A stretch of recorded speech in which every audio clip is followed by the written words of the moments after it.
Good morning. Welcome to the Knit Shift. My name is Laura and today is Monday, May 2nd, 2016, and this is episode number 52. If you're new here, welcome. This is a podcast about my yarn-filled life in Virginia. I am a journalist. I live with my dog and my boyfriend. And if you're coming back, you know all of that. And thank you for sticking with me and hanging out again. I really do appreciate you choosing to spend a little bit of your day with me. I have a lot to talk about today. I have a new finished object. I have quite a few works in progress. A new yarn to share with you in my yarns segment. And I have a little bit of viewing recommendations, movie, TV, and podcast wise. But first and foremost, if you want to find this podcast, you're watching it already, so I don't need to tell you, but it's on iTunes, it's on YouTube, whichever strikes your fancy. I always embed it at my blog, theknitshift.com, which is where show notes live. And in fact, I forgot to embed it there last week, and my mom messaged me and said, could you, she said, I think your episode is missing from your blog. So thanks, Mom. I'm glad you're on top of stuff when I'm not. I'm on Instagram as Laura Mahalski. I'm on Ravelry as Yarnstormer, and we do have a group for the podcast over on Ravelry. Sure. Hi. Hello. You always are you just want to oh sure, you just want to be on camera. Yep. There we go. Gracie, what have you been knitting this week? Do you have any yarns to share with everyone? What are your thoughts on toe up versus cuff down socks? So first up, I have a finished object to share with you. This is a pair of socks I knit two at a time. So they're not for me. They are smaller than my foot size, so they are not on sock blockers. They are approximately a US 7.5. And I'm very pleased with these. You can see that they are 2x2 ribs, so they look really skinny. They look like they aren't going to fit an adult foot, but they're going to fit. They're going to hug the foot and be really snug, and I think they will be great. So you can see the lovely 2x2 rib here. If it will focus. This yarn is Lydia sock yarn. Lydia stands for Luxury Yarn Dyed in America.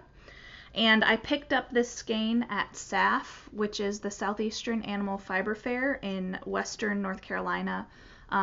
It's always around Halloween weekend, and I got it there last fall. So I'm really pleased with these. I knit these toe up, two at a time, like I said. I cast on 32 stitches, 16 per needle, and I believe I increased every third round.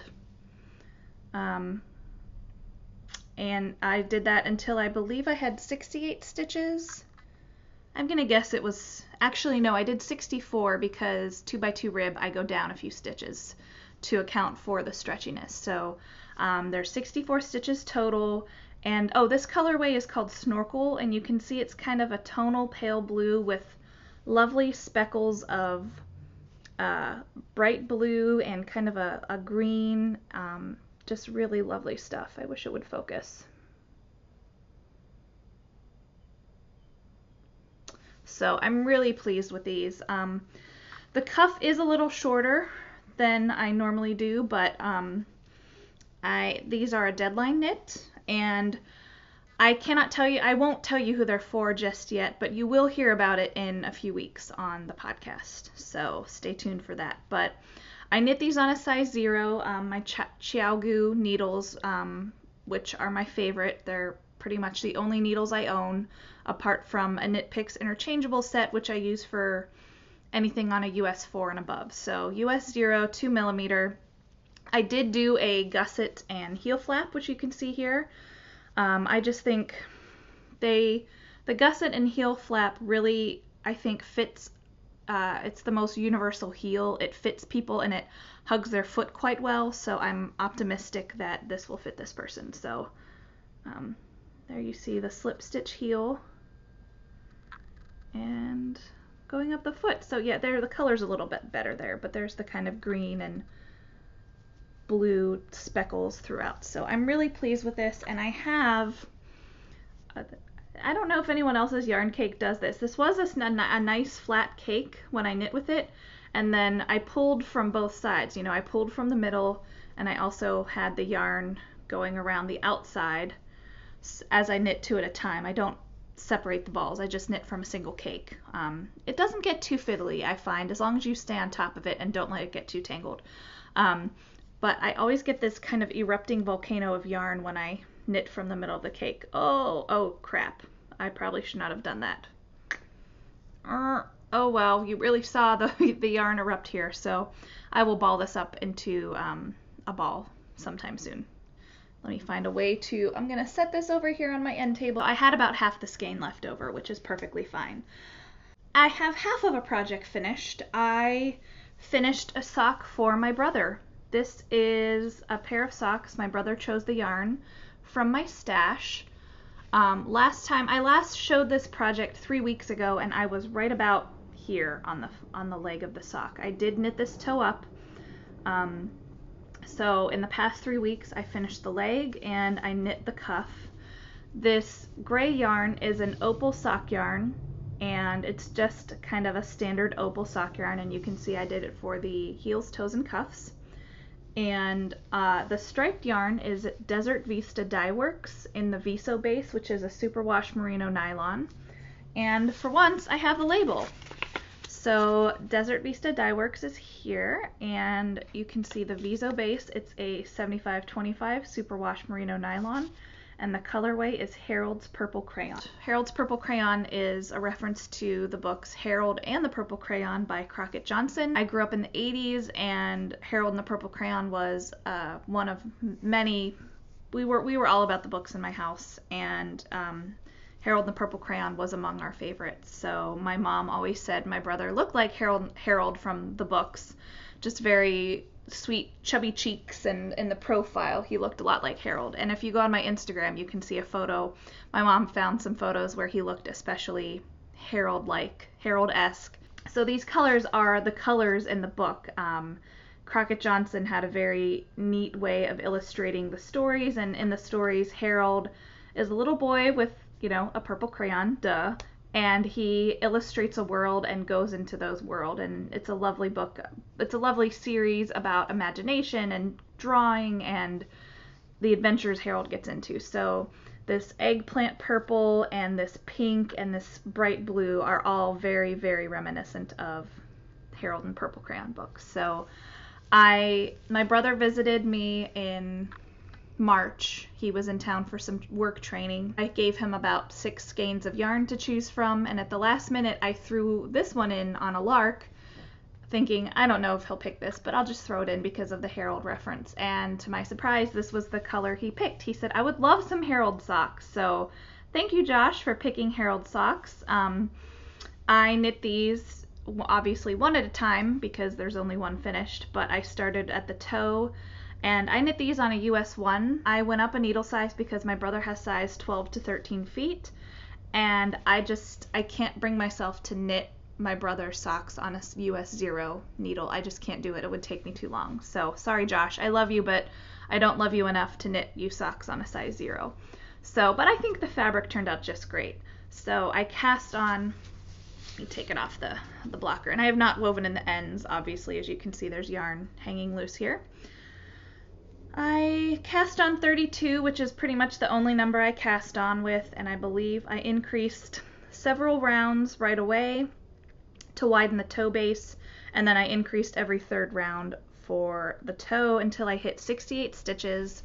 Then I switched to the Desert Vista Dye Works. I did do a gusset, like I mentioned on the other pair of socks I finished. I did a gusset and a heel turn and a heel flap because I find that fits.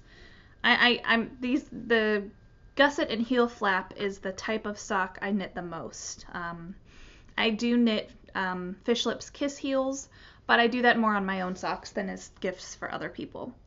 Carried on up the leg with 68 stitches, and then I switched back to the opal and have a nice, I think this is about 30 rounds of 2x2 rib. I'm really pleased with how it turned out. I knit almost the entire ribbing during the course of a movie I watched, which I'll tell you about later.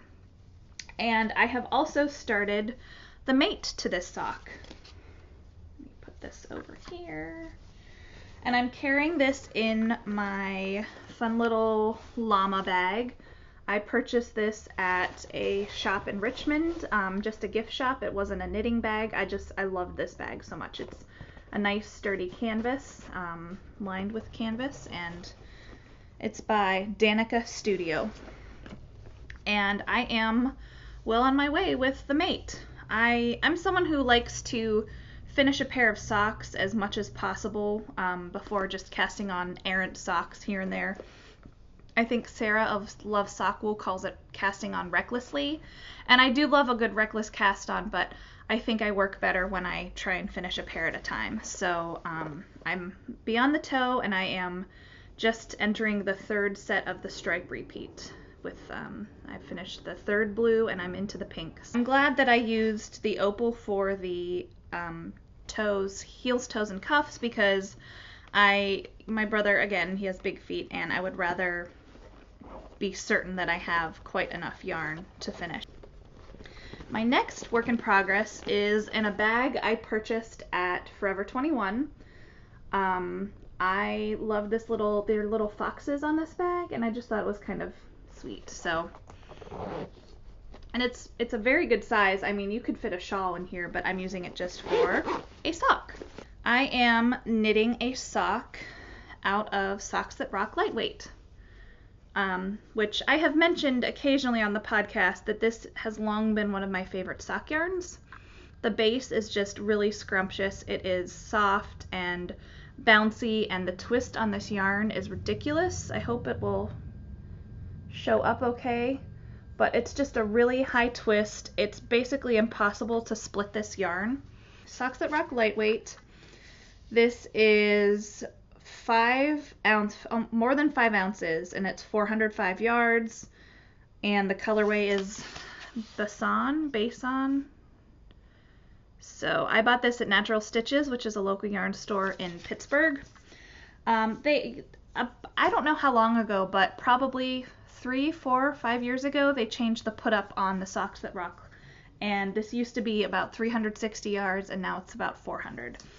And I have to say, this really is a heavy fingering weight for my purposes. I'm using a size 1 on this project, and it's more than sufficient. I have to knit most sock yarns on a US 0, so you can see it is kind of a blood red, and there's goldenrod and kind of a chocolate brown, and there's even some eggplant, which is really captured kind of best in this toe here. You can kind of see the eggplant there. So here it is in the cake.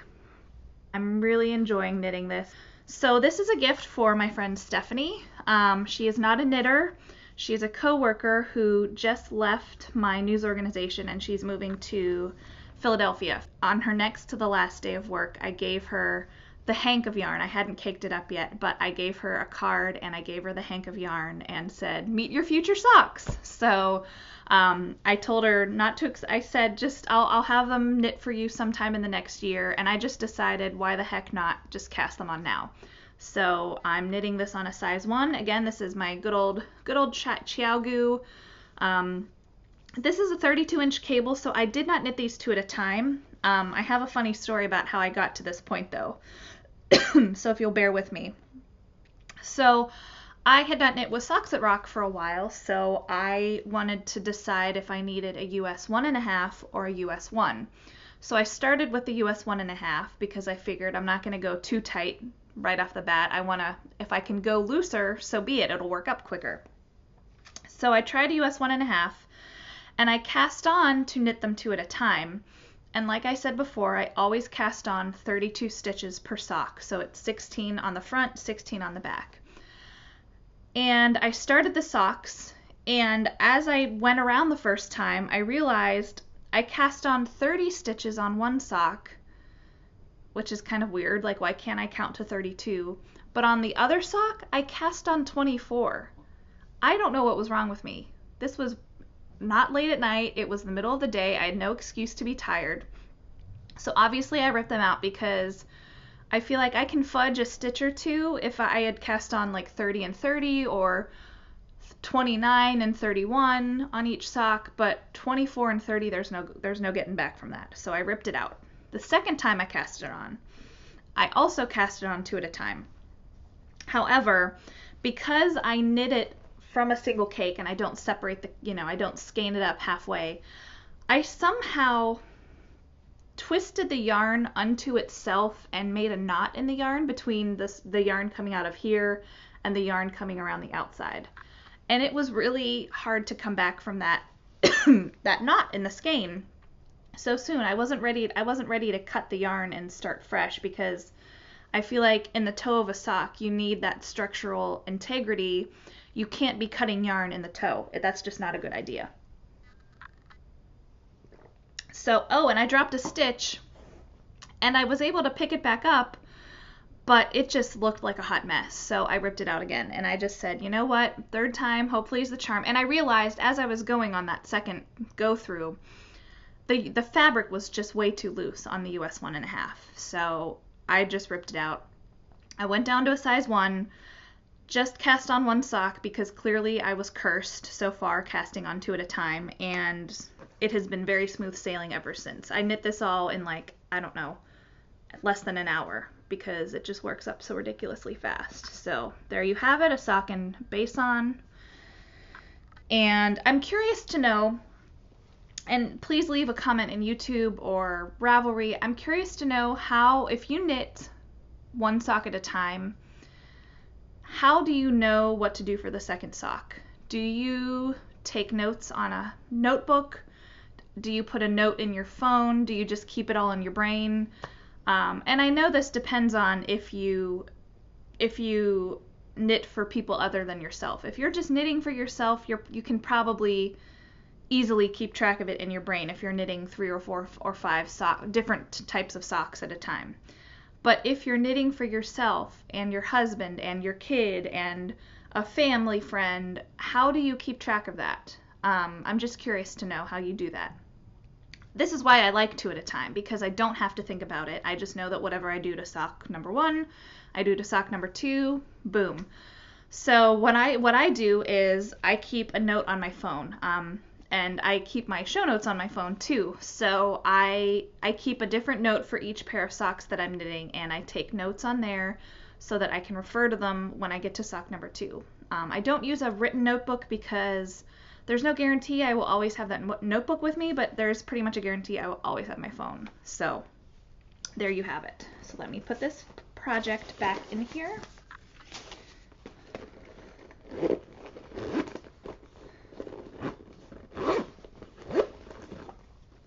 Toss that over there.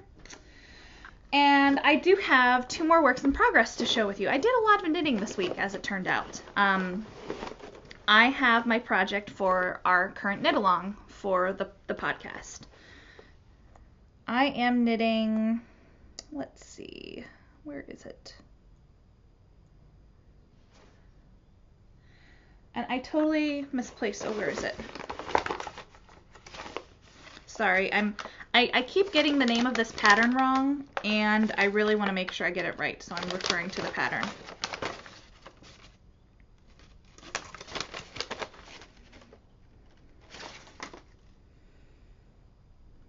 I can't find the name of it. Why is it not on here? Let me look it up on my phone. I apologize. I keep calling it Out of Darkness, the shawl, and I don't believe that's the name of it.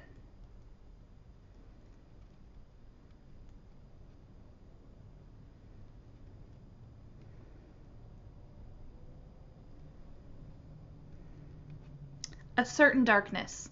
That is the name of the shawl I'm knitting, and I keep calling it Out of Darkness, and I apologize profusely. I will fix it in previous show notes. So, this is a pattern by Sylvia Bobilvia, A Certain Darkness, and it is an asymmetrical stockinette triangle. And I am knitting this out of yarn that I dyed myself.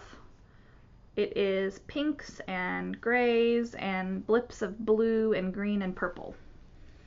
And here it is all knit up. Neat. I'm alternating skeins. This was my first time to dye yarn. I knew that I wanted to make a big shawl out of my yarn, but I knew that I needed to alternate it because I didn't trust myself to dye evenly. So here it is. I've made just a little bit of progress since last week. I really have been focusing on the socks that I'm knitting. So the edge is curling a little bit, which kind of worries me. But it's just a little bit of garter edging here. So I'm cautiously optimistic this will block out. So there you have it. I'm knitting this on, I believe, a US 5, but let me double check. Yes, 3.5 or 3.75 millimeter. And this is a Knit Picks interchangeable needle. So it's got the little hook, the little setup there where you interchange them. I've used my Knit Picks interchangeables for years. They're a great set of needles. They're good value for what you pay for them. You get you get from a US 4 to like a US 10 maybe. I can't remember. I never knit on really big needles, so I can't say for sure. So yeah, you can see up close there's some pink is darker than others.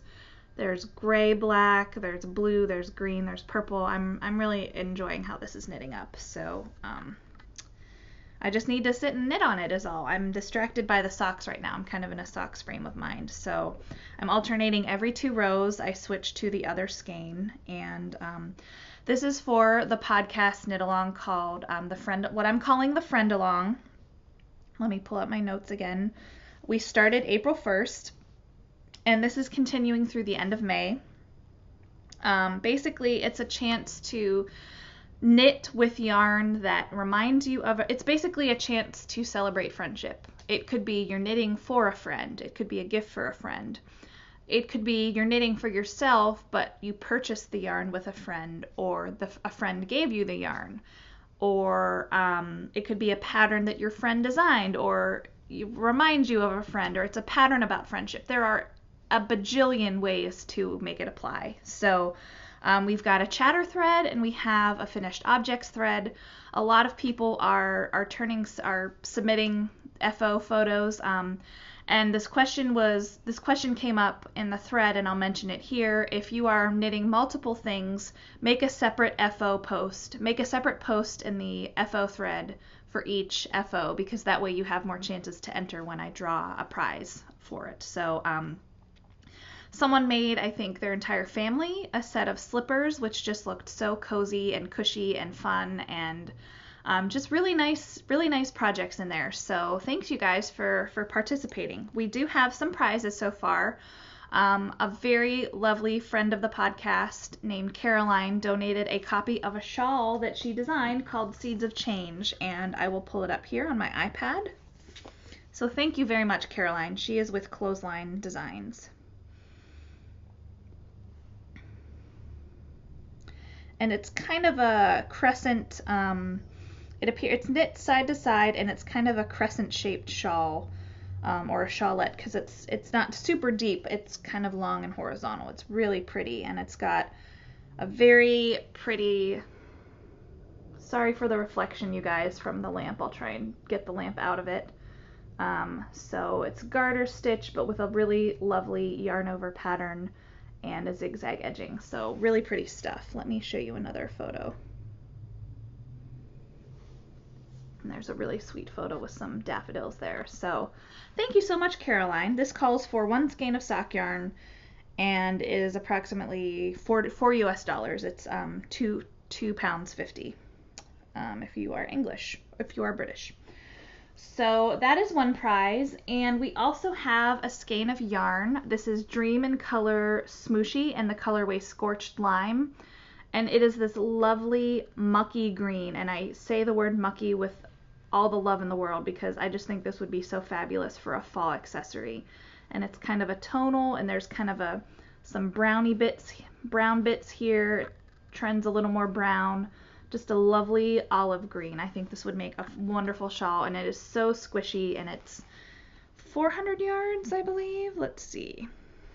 450 yards of a sock yarn. So it is super wash, but it feels really nice and woolly. I really think this would be fun. Fun pair of socks, fun shawl. So this will be a prize for someone in the FO thread, and the pattern will be a prize as well for someone else.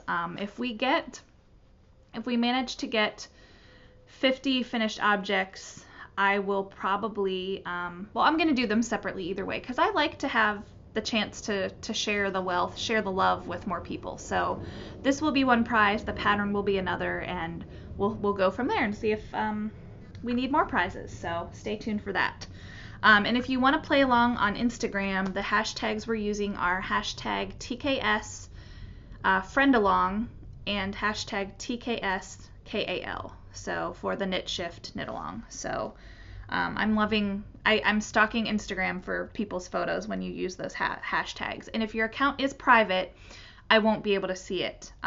So I didn't mention this, I don't think, but I made my Instagram account public. I had kept it private for forever, basically, for years, because I just felt like it was a more private way for me to communicate, because I work in an industry where, you know, you have to really be mindful of your social media presence. But I'm basically just embracing it and throwing it all into the wind, because 89% of what I post anyway is all knitting and dog content, and it's very innocuous. So I am enjoying having a more public Instagram now. So, and I'm keeping my shawl, A Certain Darkness shawl, in a tote bag that I picked up also at Forever 21, and it's a deer with flower antlers. So I guess this deer is ready to go to like a music festival like Coachella, because she is looking pretty in her flower crown.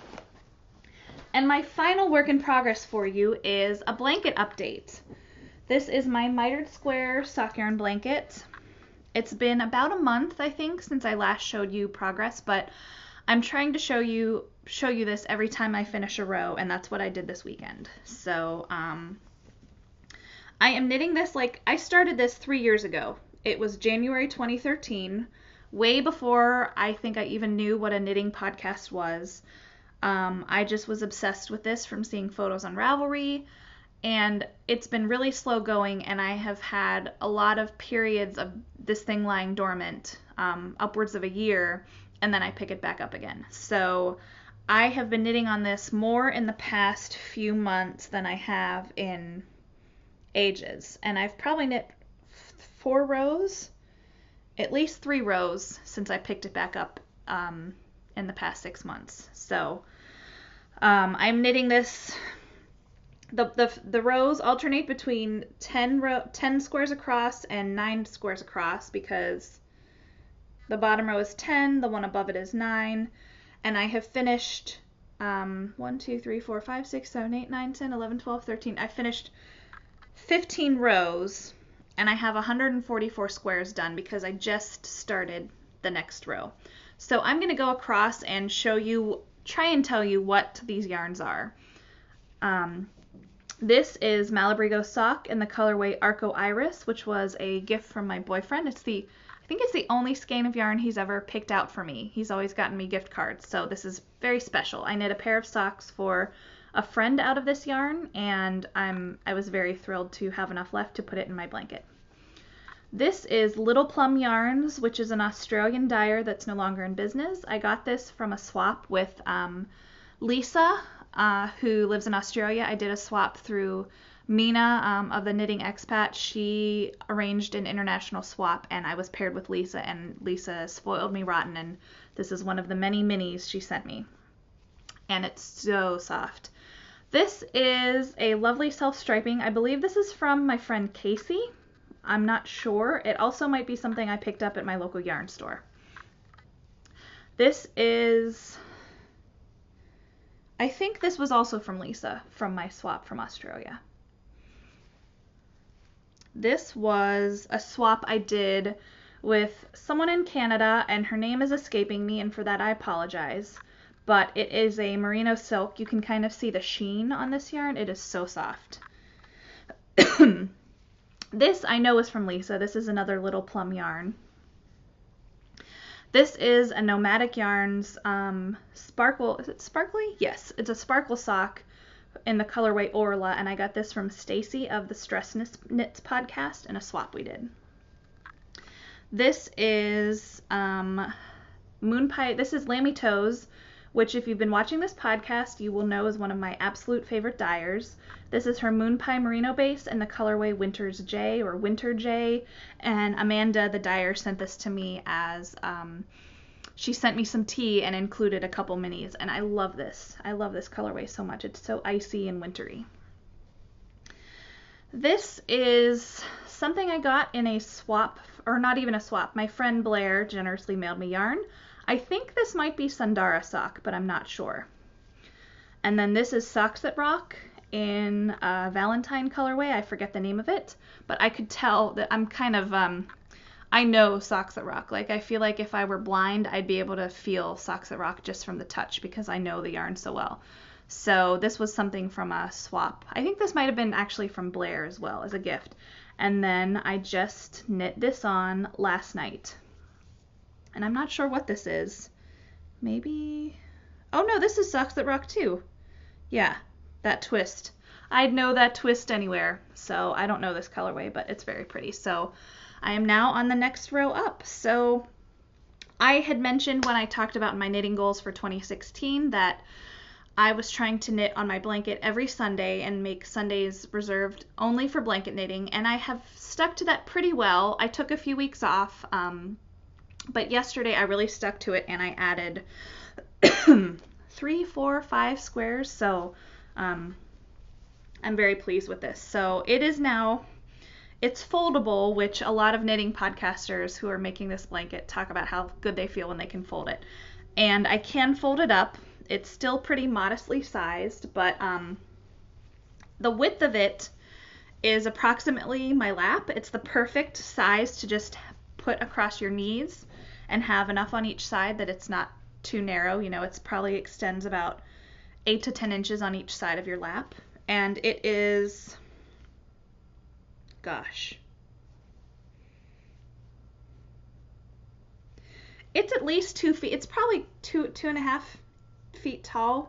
So I've got a ways to go if I want this to be a blanket just for my whole body. But that's okay. I've been knitting on it 3 years and it's not going anywhere anytime soon. And that is it finally for works in progress. Oh, and I'm knitting this on a size 3 needle. All these squares are on size 3s. And if you want to know how I'm doing my squares, you can look at my Ravelry page. But I'm casting on 31 stitches. So they're on the small side for sure, these squares. Let's see. What is next on my list? That is it for my works in progress.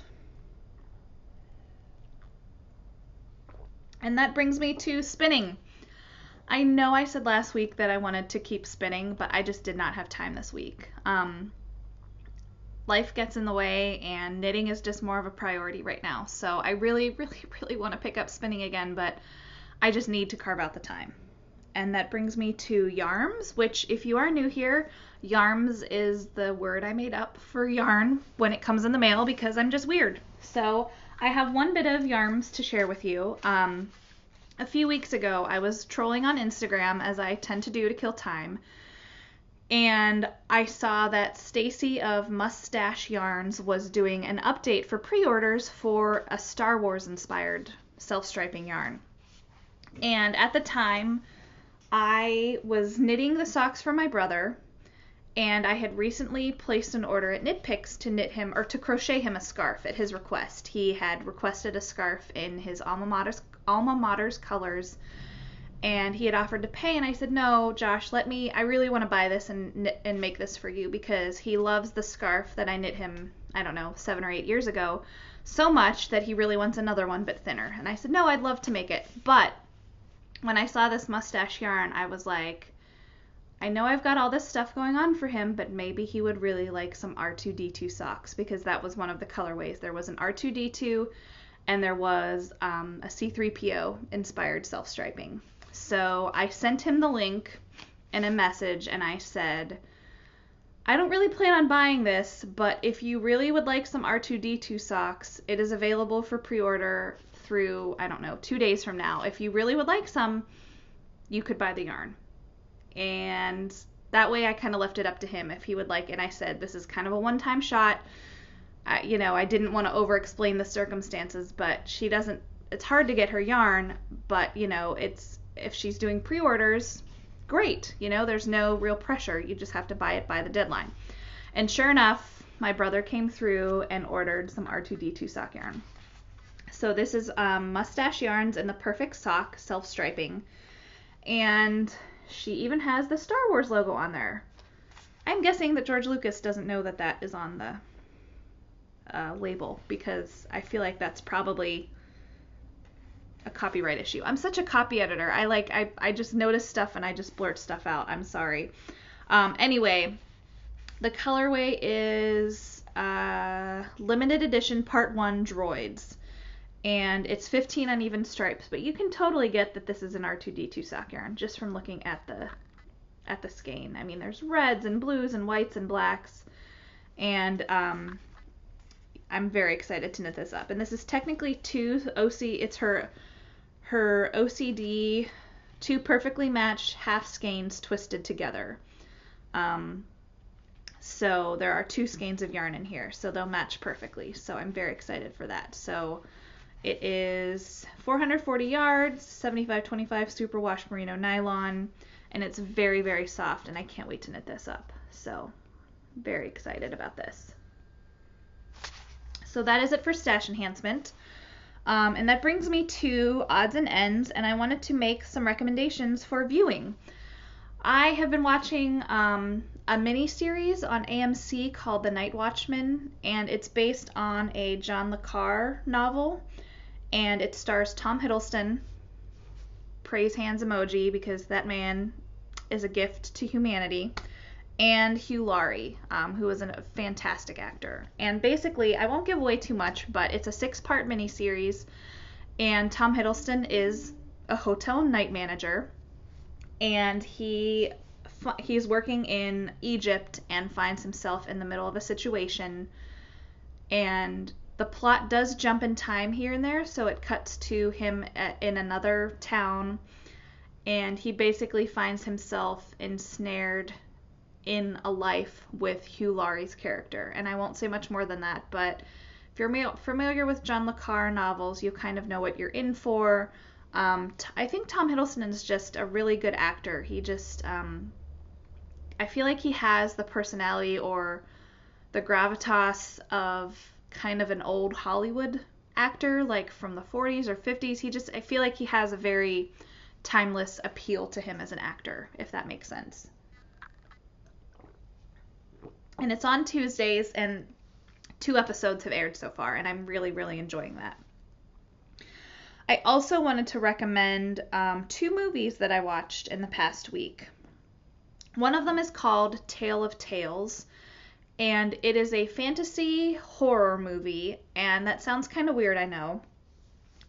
It's a movie that's based on fairy tales and fables by a 16th century Italian poet named Giambattista Basile. And I had never heard of him. I don't know how many people have. And they're not...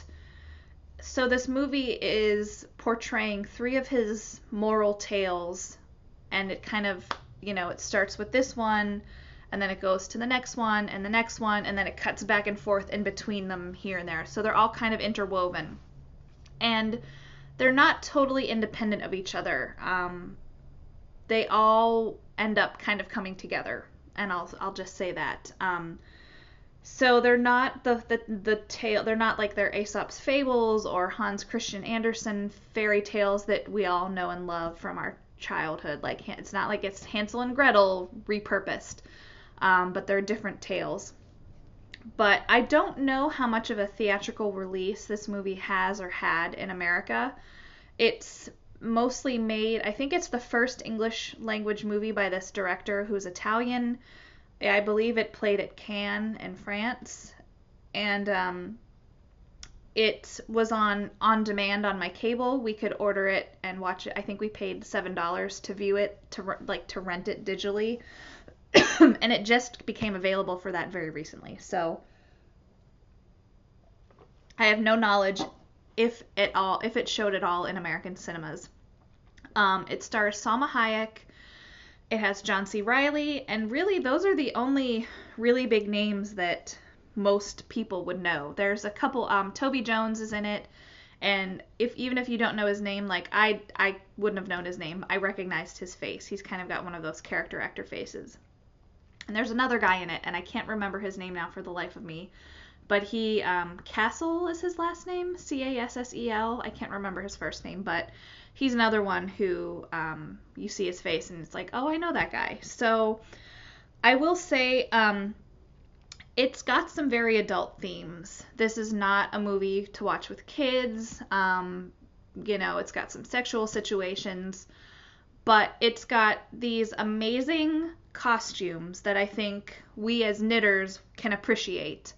It's all very Baroque, it's all very Shakespearean type costumes with like the high collars and the corsets and the big bustles and just the laced up backs of dresses, and the whole movie is filmed in just really exquisite cinematography, and certain scenes you just look at them and it's like, oh my goodness, this looks like it could be a painting. It was just so beautiful. And some of the actors and actresses they have are just, they look like a Titian painting, with the woman with the flowing red hair and just very classical features. And it was a very interesting movie, and it captured my attention and it kept my attention. And there's certainly dark points in it, but it's just a cool movie. I really did enjoy it, so I would recommend it. Just knowing that it's not for kids, just give you that caveat. And my final recommendation for movies is the movie Short Term 12, which is available on Netflix in America. And this movie stars Brie Larson, who won an Oscar for the movie Room this year. And Room, I can just recommend that too. I read the book Room. It's a book by an Irish author named Emma O'Donoghue, and I don't want to give too much away about it, but it's a stunning book. And the movie is really true to it, and it's a really good movie too. So I highly recommend Room, but know that it's heavy. But getting back to Short Term 12, this was, I think, kind of Brie Larson's first real breakout role. She's in it, and the actor John Gallagher Jr. is in it. And if you caught the show Newsroom on HBO, he was in that show, so you might know him from there. But basically, Short Term 12 is about those two actors. They work at a short-term housing facility for troubled teenagers and children. And it's about them. It's about some kids at the facility. It's just a very solid movie, and it's the kind of movie where I can see how the people who made Room saw Brie Larson in Short Term 12 and said, oh, she'd be really good in Room. It just showed her promise, I think, as an actor. So I highly recommend that as well. Also a little bit heavy. I don't know what it is about the heavy recommendations this week, but there are some heavier topics in that movie, but it's very good. So that's it for my TV recommendations. And my final recommendation of the week is a podcast I just started watching called The Knitting Type. And it's Sarah in Colorado, and she's, I think she just uploaded her 5th or 6th episode, and she's really fun, and she's the kind of person, I feel like I would be friends with if we lived near each other. She's just kind of fun and funny and says kind of stream of consciousness stuff sometimes that I really love. And she has co-hosts, and they are her mannequins, and they have names, and I won't even give it away, but I love that she talks about her co-hosts. And she's got 2 sweet cats. I think I've only seen 1 cat on the episodes so far, but she's just really fun, and I really enjoyed her podcast, and I think you should go watch it. So check out The Knitting Type. I'll link to it in the show notes. And last but not least, I do have a few pattern recommendations for you this week. Let me pull up my iPad. It's not my iPad, it's my boyfriend's iPad, but I get to use it whenever I want because he is at his internship right now, and it is my day off work. So, haha. So, I have 2 things to share with you this week. If you are familiar with the design line Through the Loops, it's Kirsten Kapoor, and she has been designing for ages. She's done tons of shawls. She's done the Olmus shawl. What else has she done? Cladonia. I know that she's got some crazy popular patterns. I'm pulling up her design page now so I can tell you more of what she's known for before I tell you about. She has 218 designs on Ravelry. Yeah, she's prolific. How can I sort these? Oh yeah, just a second. Sorry guys. Oh, she designed the Thorpe hat, which is an ear flap hat.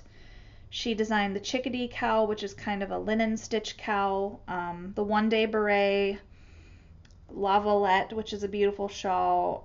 She's done a mystery sock. She's a really talented designer, and she makes really beautiful things that that just have a very universal appeal. They're very lovely. So she came out. It is the 10-year anniversary of her design company, I guess you could call it, Through the Loops, and she is putting out a 10-year anniversary collection of patterns, and it's a $20 ebook, and you cannot buy these patterns individually until the end of the year. So I'm recommending this as a complete purchase. But it's some really beautiful stuff. She has a few shawls, she has a sweater, socks, mittens, I forget what else, but the one I really am excited about is a wrap called the Fort Tryon wrap, and it calls for sock yarn, about almost, is it 1,600 yards of sock yarn? Yes. It's basically a color block wrap, and let me pull up this pattern here to show you, or this photo to show you. And it's this beautiful long wrap, and it's all garter stitch. I don't know if I can zoom in further. And the way she designed it, it is, I think, 5 colors. The sample shows it in 5 colors. But it's really flexible. You could use as many colors or as few as you want. You could make it a scrap busting project. And let me show it all wrapped up. This is her she has identical twin daughters who serve as her models for many projects. So there it is, all wrapped up on one of her daughters. I just think it's so pretty, and I've never knit a scarf. I've only ever crocheted scarves, but this is kind of more of a massive wrap, and I'm giving serious thought to it, even though I know that all of that garter stitch might leave me dead mentally. So I picked out some yarn from my stash that I'm thinking about knitting this in,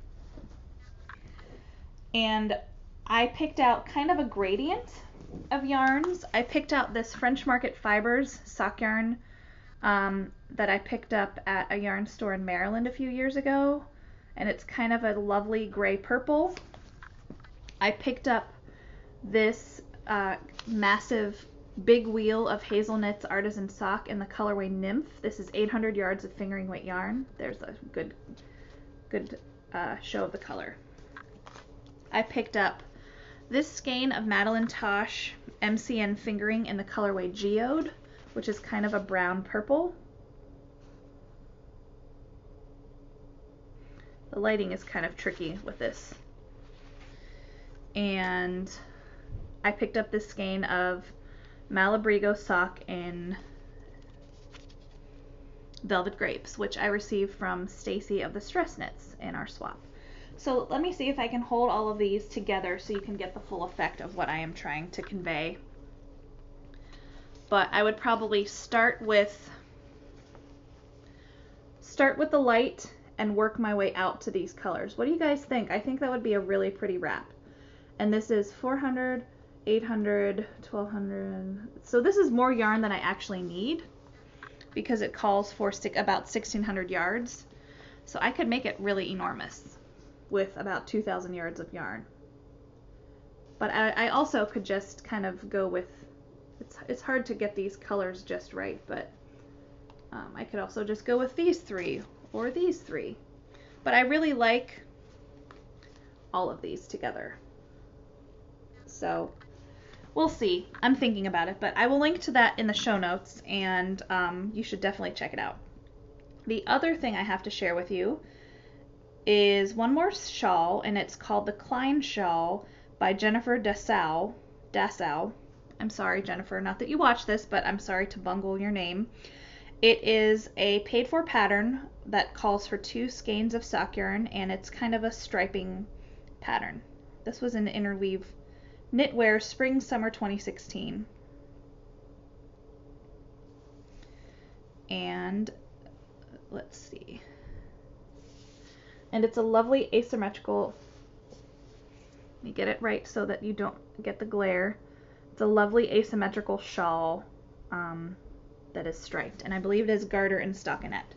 So I thought that was really pretty too. So I think that is it for this week. I'm gonna go because my boyfriend's gonna be home any minute for lunch, and I hope you have a fantastic week with lots of knitting and lots of downtime, and that you get to do all the fun stuff you love to do. So take care, guys. I will see you soon. Bye.